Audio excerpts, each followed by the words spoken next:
I have no idea how long this episode is going to be. All right. I have notes, and I literally have... These are the worst notes I've ever had. Perfect. So I'm excited. It's going to be a real scattershot. It's for a thing I haven't even looked at, and I went in a wiki hole, and I now have something to talk about, but it's also something I know nothing about in general. So this is going to be a real one.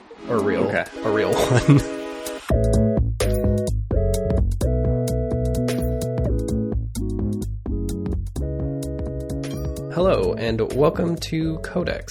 It's a casual lore podcast. My name is Phil. I am Logan. And today is going to be an episode that I'm a little nervous to do because I know nothing about this property. And it is the character and, I guess, general surroundings and origins of a Freddy Fazbear. Do you know anything about Freddy Fazbear? I don't. This is a Five Nights at Freddy's thing. This is a Five Nights at Freddy's episode. Okay. We've now exceeded my knowledge of this topic. Perfect. That's literally where I was 4 hours ago. Okay.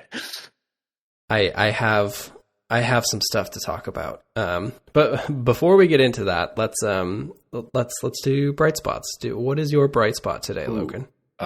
You go first. Oh God. Okay.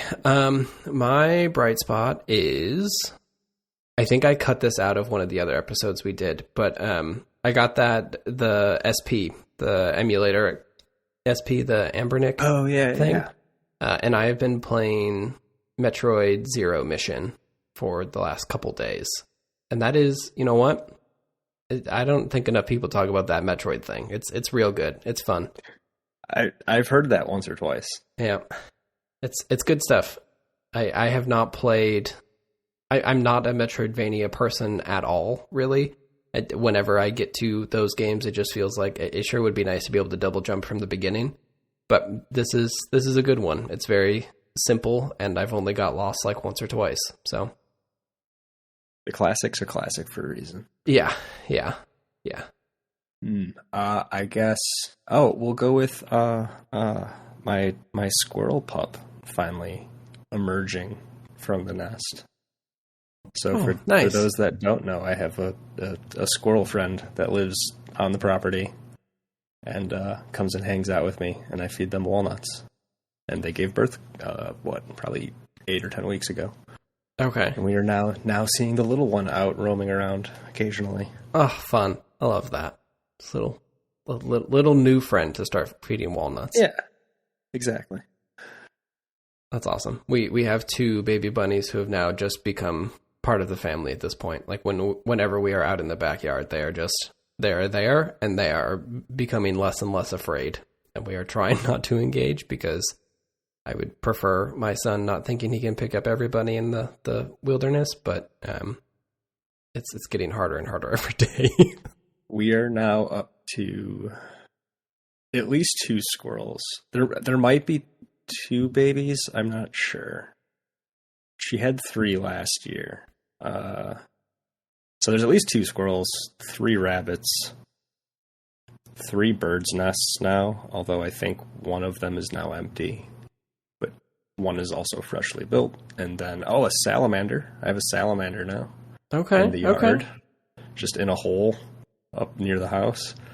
You have confirmed... Yeah, okay. You have confirmed that it's a salamander now? Last we talked, it was possibly a snake. Yeah, it is. I am quite certain it is some flavor of salamander now. Okay. Or maybe a newt. I think those are technically under the... I don't know. It's an amphibian with legs. It's a nondescript lizard. Yeah. Perfect. All right. Let's get into this. So you know nothing about Five Nights at Freddy's. I know it is a horror franchise, probably. Yep. It seems made for streamer reactions. Yeah. And that's 100% of my knowledge, I believe. Okay. That's kind of what I knew about this as well. Like basically it's like a horror game about animatronics that want to get you. I was surprised to discover it's a point and click game. Oh. So you, at least in the first couple, you are just a security officer in a security office, and you have to monitor the security cameras of these free roaming animatronics and turn on security doors and stuff to make sure they don't come get you. But that is the gameplay for the early ones. And what are the newer ones? I'm not sure about the newer ones. It gets... I had to basically stop myself at some point because there was first person navigation. There is like the timeline goes all the way up to 2035. So there's weird shenanigans going on in the future, and it is much more robust than I thought it was. But it started as a Kickstarter game in 2014. So it was a indie point and click survival game. Came out in 2014, and it has been scaring kids on PC, console, and mobile kind of ever since then. And yeah, the streamer reactions, I think, is kind of where I had seen it really pop up. And then hearing about all the 11-year-olds getting into the hottest spooky game with jump scares. It is a full-blown franchise at this point. I think there's 4 main games, and then there's several spin-offs. There's a novel series, and I forgot that this happened, but there is a 2023 film adaptation. Huh. Did that see, release? Like, theatrical release? I think so. I remember seeing a poster for this movie. But they all have different timelines, like they're all different adaptations and everything. Let's see. Box office reception. Net profit 161. What do we got for a budget here? 20 million. Look at that. That's a lot of money. That is a successful film. Huh. Oh, and whoa, Josh Hutcherson of Hunger Games fame and Matthew Lillard were in this movie. Huh. Yeah. So yeah.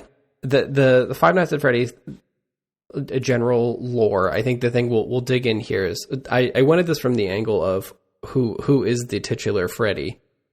Mm-hmm, mm-hmm. And that basically turned into, well, what's the timeline of all of this and what's going on here? Because there's one specific thing I read about this when I was just Googling around for a bunch of different topics that made me want to do this one. But before we get to the thing that jumped out at me, I do want to kind of go through a brief timeline of at least the things that we care about in the Five Nights at Freddy's situation. Yeah, so Freddy is an animatronic in the canonical sense of what we expect an animatronic from like Chuck E. Cheese to be. It's mostly just a robot with a skeleton on the inside and covered in cloth and fabric and stuff. He's kind of a spooky looking bear. He's got, 1970s and anthropomorphic bear vibes to him. And he has a black top hat to keep it classy, and a black bow tie. He is one of like 4/5 mascots of this band that is very much based on like the Rock-afire Explosion, including Bonnie the bunny, Chica the chicken, and Foxy the pirate fox. There's also an older or slightly different version of Freddy who is called Golden Freddy by the community and maybe by the game, and he's just Freddy but gold, a different one. How large are these? Are these like relative to their animal co-parts, or?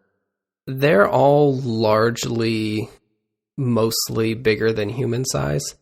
Like the animatronics, to like some degree, there's like different flavors of them, but one of the types of animatronics in these games can house a human on the inside. So they're kind of like exosuit sized bears and animals. All right. Teddy Bear Gundam. Yeah, kind of. Okay. It's like that Matt Damon movie Elysium, but it's a bear. I think that was actually the tagline of the second game. Oh, that makes sense. So yeah, the whole thing started because there were these two dudes, Henry Emily, which is one name, and William Afton, and they made a robotics company and then they thought, what the heck, we have a robotics company and this bear that can sing and dance. Let's make a family diner. So they made Fredbear's Family Diner in the probably late 70s. And then in 1983, they opened another restaurant that is called Freddy Fazbear's Pizza. And that closes in 1985. And then in 1987, it reopens with different animatronics and then closes again within a couple of weeks.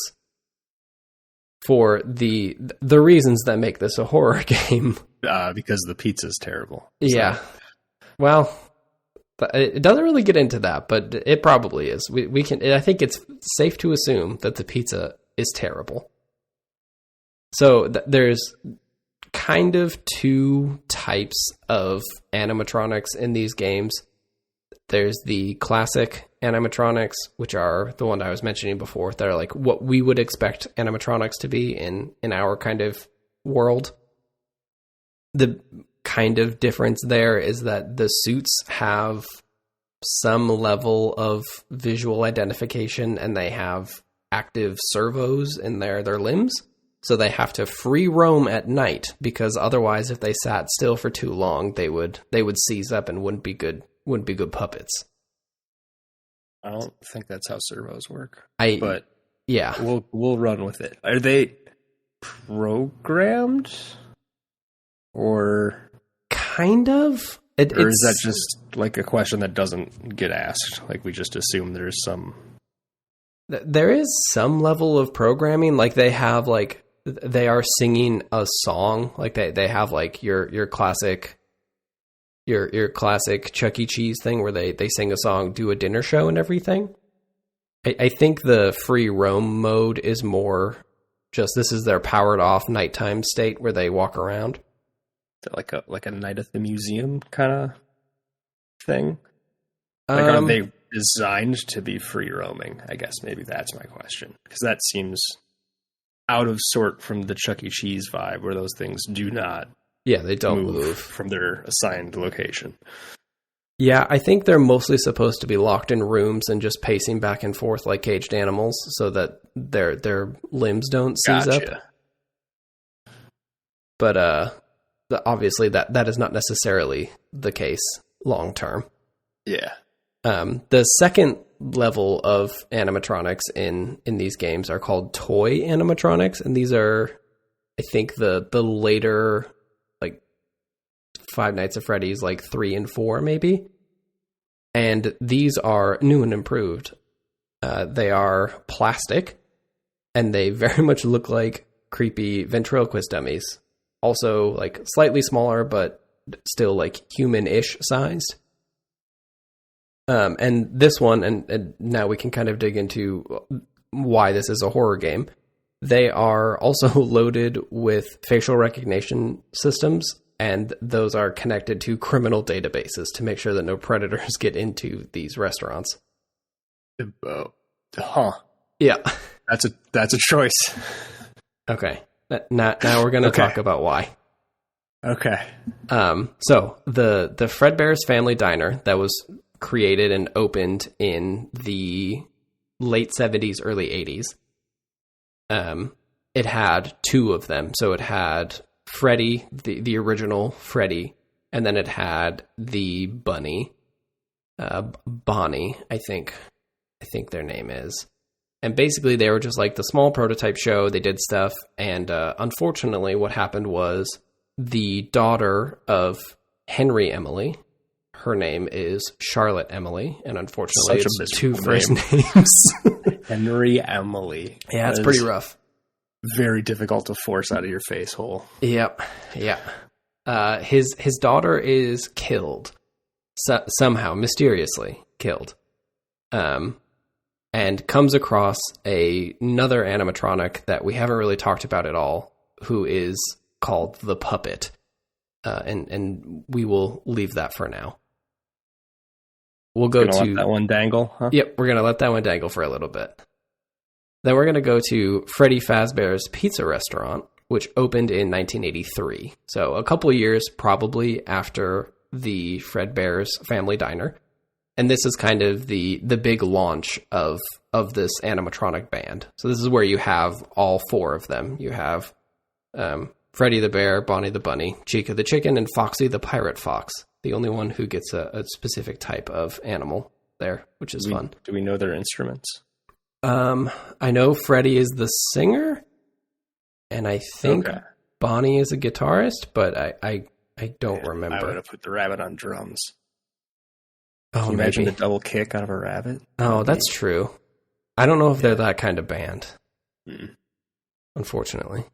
Although, I guess like where this story goes is maybe they are a bit more of a metal band after all. I feel like any murder animatronic band is by default a metal band. Just generally a metal band. Yeah.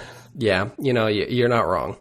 So in 1983 is this event called The Bite of 1983.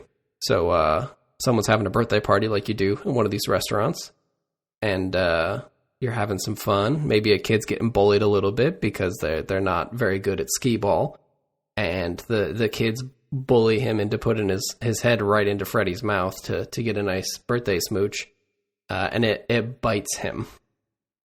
The critter just full blown bites him. I mean, okay, what's the like bite force on a Fredbear? I don't think it is soft. So this seems like an odd design choice to make up front. Well, yeah. So this happens, and it shuts down the Family Diner. So the first restaurant that opened in the late 70s, they shut that one down because it bites a kid. Yep. As you do.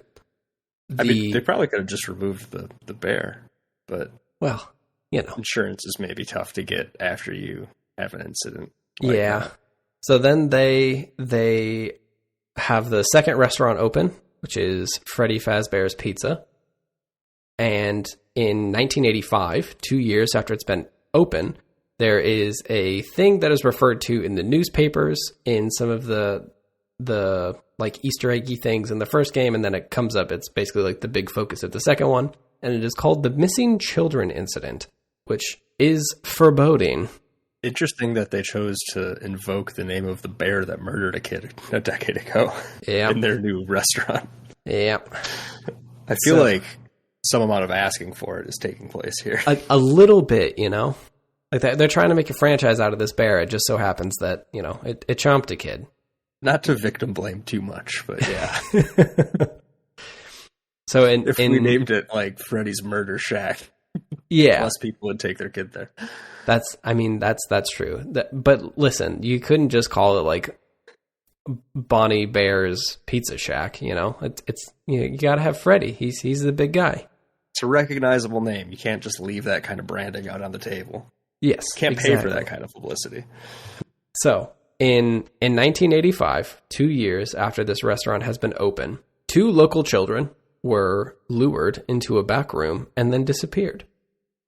Surveillance footage from the actual restaurant show that William Afton, the co-founder of the pizzeria and robotics company, lured them in there by dressing up as an animatronic, like climbing inside one of the suits, the types that let you climb inside of them. And then the kids kind of disappeared. You never heard from them. Don't like that. Yeah.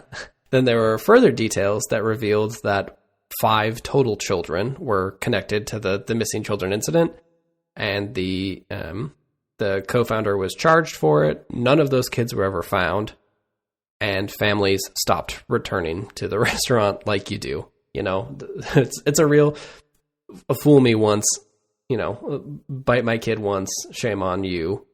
Fool me twice, let 5 kids disappear. You in fact get fooled again. Yeah. Yep. So it basically, the pizzeria closed after about a year, and no one would buy it out. And then there's just some weird details. It's like, maybe we should look into this a little bit more. But, classic police response. Parents started reporting after those 5 kids disappeared that there was blood and mucus around the eye and mouth of the 4 mascots. That's it. No further discussion. Sure. Yep. Don't check on that. That seems fine. Yep. And then later, so 2 years later, again, Freddy Fazbear's Pizza is reopened with the animatronics that have the facial recognition and criminal database connection, because, you know, a lot of bad shit's happened at this pizzeria already. We got to make sure that, you know, nothing else happens. So it's an accountability rehabilitation move. Yep. And unfortunately, I bet this goes great. I bet this goes swell. Unfortunately, there's another incident, and I think 5 more kids disappear, and then guess what? There's an event called the Bite of 87, which is about what you would expect. It munches him again. I think this time it kills the kid, though. Oh, the first kid made it out? I think so. So here, maybe a little bit of a sidebar about Five Nights at Freddy's and their wiki response. It's not a great wiki. It's a little difficult to dig around, and the timeline isn't super clear on some of this stuff. So what we'll be talking about today with like Freddy and kind of like the origins of all of this is, I mean, I don't think the guy who made this game stepped into it with a lore Bible ready to go. So there's some gaps and some issues. We won't hold it to that standard. Yeah, we won't look into it too much, but yeah, there are some confusing things where every once in a while some people think that there was only one bite and sometimes there's 2, and there's a whole theories and speculations section on almost every page that I came across. Perfect. So we could do this we'll have to revisit this maybe eventually. Yeah. As this continues, because they're still making these, right? I think so. I think like development has switched over, but yes. It seems like just a cash cow. Yeah, I mean, there's also 2 different wikis, so this is also resources farmed from all of them. Perfect. So it's a real amalgamation, real hodgepodge of So the kids disappear, and now we're going to return back to that original one that I left dangling, the puppet. So the puppet is like a animatronic. If you imagine the masked spirit in Spirited Away, the like white mask with the red triangles under its eyes, like mash that with like a Mr. Mime almost. That's the puppet. They made that on purpose, huh? Yep. So that's the puppet, and this is the part this is where I started realizing that maybe we should talk about this. So the puppet goes out into the rain because Charlotte Emily, the co-founder's daughter, is laying there dying and or dead because she was murdered by William Afton, the other co-founder, and the puppet gets water on it, and it starts to short circuit, and here it is, holding little Charlotte Emily in its hands. And then the puppet is possessed by Charlotte Emily. Just ghost right into the bones. Ooh. So there's some fun supernaturalness in here. Turns out the reason that these are all haunted and terrible is that the puppet gathers the souls of all of the kids that were murdered, and then because those kids were crammed inside each one of the Five Nights at Freddy's animatronics, which is why there's blood and mucus coming from them. I don't know why mucus, but the blood for sure makes sense. Then transfers their souls into the actual skeletons of the Five Nights at Freddy's critters. Rad. So they're walking around at night with their servo things going, and it's kind of hard to tell if they are like completely possessed by them or if the reason that they just get mad and jump scare you all the time is because they respond fine to kids, but because they are kids who are murdered by an adult, they just assume that any adult that wanders in here is going to be someone that I will murder and eventually I will get revenge for my slaying. Yeah, that seems fair. Ghost logic. Yeah. So the kids are trapped inside there, and then after a whole load of these games of you playing as you play as William's son at one point, you play as a night security guard, all of that, you last the titular Five Nights at Freddy's, and then you last the 6th night at Freddy's, which, surprise, there's an extra night. And then there's a seventh night, which like allows you to do weird things with the AI, and they kind of unlock all these different endings, and there's all these mini games that you play, and you end up going through a series of mini games and releasing, like having this like show of releasing the kids' souls, and they finally leave the bodies of the animatronics. But before they do that, they do attack William Afton when he returns back to the original Freddy Fazbear's Pizza. That feels like it's on him for being fair. Maybe don't go there if you're that guy. So his whole deal is, well, maybe someday we'll talk about this more, but his whole deal was he made the animatronics with this one guy. He murdered that guy's daughter. That didn't go well for him. He was arrested, but I guess like never seemingly charged, because within 10 years, he is out there making knockoff versions, or like a sister restaurant to the Freddy Bears situation where they're circus themed, and then does that whole thing. And then he's like, oh man, I really peaked with those original ones. So I need to go back and get some parts, and really need to go back and get those guys so I can finally finish my magnum opus. So he goes back to the original pizza restaurant, and those 5 ghosts, they're just ready and waiting for him in their capital W withered form, which is also incredible. And then they attack him, and he climbs inside one of those spring suits, the ones that you have to wind up and you can't get them wet or they kind of tense up and squish you. And he's hiding, and he thinks he got away. And then, because he was laughing so hard because he got away, he somehow managed to do one of those like evil guy spit laughs and got the inside of the machine slightly wet, and all those springs uncoiled and just squished him real good. And then he died inside his own suit, and all of those little souls were released into the air, flew away, and everything was peaceful and nice again. Except he still haunts that suit, and now he's called Springtrap, and I guess he haunts more locations. Perfect. Yeah. Okay. This has got some real middle school energy to it, and it really does. Yeah. It's very fun. It like continues to like that's like basically 1993, and then the rest of it is like, oh yeah, there's this whole like circus theme one, and then guess what? Could you imagine they made a horror themed version of this that's like actually like Fright Fest or something, and there's AR missions, there's evil like AI versions of these creatures, there's the fox at some point is like so busted that he just decides to like put other pieces of other broken ones onto him, so he's all messed up. There's some good spooky creature design in their animatronics, and it is like very low hanging fruit because all animatronics are just inherently spooky, but it's fun middle school stuff. Do we know if the soul capturing ability was intentional? Did they build these things specifically, or at least with the intention of trapping souls in them, or is that some kind of like I don't know, Lovecraftian side effect to the story?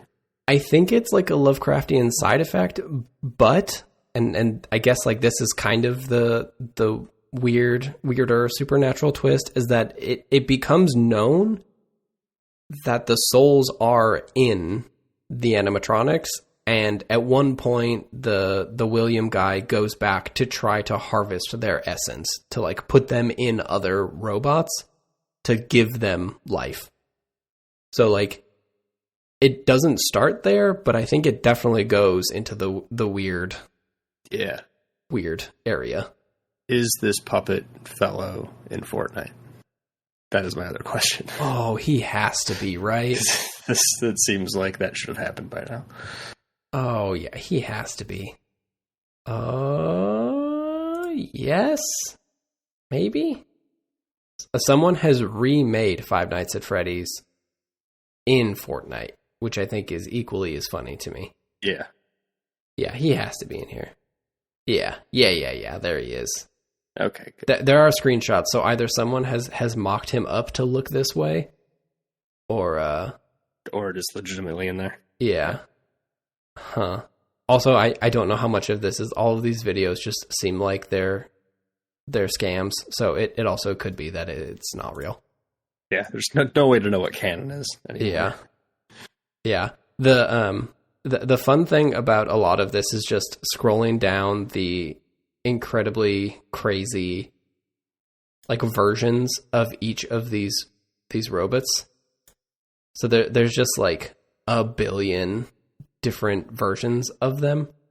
Like one of them, like there's a whole park that is called the glam rock ones. Okay. So that they're all like your classic glam rock looking dudes. It's Kiss, but animatronics. Gotcha. So they're doing like skin packs. Yeah. Or like Nightmare Freddy, which is from Five Nights at Freddy 4. And he's Freddy, but he has razor teeth and also smaller versions of himself on his body, which is fun. They're all over the place. And I appreciate how just out there it goes. Like St. Patrick's Day 2020 event, Shamrock Freddy. Love that. Yeah, this seems like a thing that's definitely not made for me, but I absolutely see the appeal. Yeah. And it seems like a good platform for that kind of thing that they have made here. Yeah, I don't know if I will ever actually play one of these games, but I just love that. Part of the reason I was even interested in doing this is it's so fun to me that there is an entire, like, it's not just like there's a couple games. Like, there are games, there's an entire trilogy of novels, there are comic books, there's a like Hollywood film with actors you have heard of it in. There's just all of this stuff, and I know nothing about this besides what Freddy looks like from like an app icon. Yeah, it seems very much like an excellent vehicle for fan fiction. Yes. You can just kind of bolt on whatever your specific vibe is into this machine, and you can kind of make it work. Yeah. And I appreciate how much of it is just like, I feel like if you have had a single birthday party at a Chuck E. Cheese and you are now 10, 15 years removed from that experience and have had fear enter your life, it's completely obvious that is what is happening. You know, like you look and you're like, oh yeah, this would make a perfect horror movie. Like, yeah. This is awful just like in normal life. Like, just imagine if the lights were flickering and these things were just roaming around. Yeah, I don't know if I will ever do this either. Maybe I will boot this up one night just to say that I did. But just to give it a go. Is there like I'm assuming you won't know the answer to this, but I wonder if there is like a recommended play order. Because when you come to a property this big, sometimes it doesn't necessarily make sense to go like in order of release or starting with the most recent. Yeah, I'm not sure. I haven't seen that. I as part of trying to figure out the actual timeline of when the restaurants were opened, I went down a path of what is the chronological order of these, and it got kind of complicated, and a lot of it is like these characters appear in hallucinations, or there are like 8-bit style mini games depicting events that happened in the past. So it's rough. Time's a fickle mistress. In the Five Nights at Freddy's universe. It truly is. I was mostly just baffled that it, like, the timeline is like 1983 is generally when it starts. And then you just scroll down the page and it's like, oh, March 2035. Yeah. And it's just like, oh, okay. They just kept making got laser eyes. Yeah, they just kept making these murder robots, huh? Yeah, that, I'm finding it harder and harder to argue with a storyline like that, given humanity's propensity for making murder robots. Yeah, you're not wrong. So yeah, that is Five Nights at Freddy's, at least the 80s and 90s timeline. And well, I don't know. Maybe I will dig into this and see what's up with Glitch Trap and the Mimic and all of these fun things. But it's nice to at least be able to have some level of understanding of what this huge property is that I literally had no interest in engaging with. Yeah, that's enough people like it that it's clearly striking a chord, but I was never going to expend the energy to find out why. Yeah. So I'm glad you did that for me. Yeah. Yeah. It is mostly jump scares, which is kind of my general thought on this, but there is actual, like, I don't know if I would call it deep lore, but there is definitely lore going on here when I very much thought it was just walking around a place and having an animatronic bear jump at you. Maybe this ends with you and I creating the definitive Five Nights at Freddy's wiki. Oh my God. We should do that. Just sit down. Just going to abandon the podcast and just be wiki writers for hire. There's already 2 wikis, and I feel like we could make a good third if we just mashed them together. Yeah. I know nothing about this besides what I read on the wikis, which means that I am perfectly equipped to make a wiki. If there's one thing we are learning, it is that wikis are more sparse than we anticipated when we started this project. Yeah.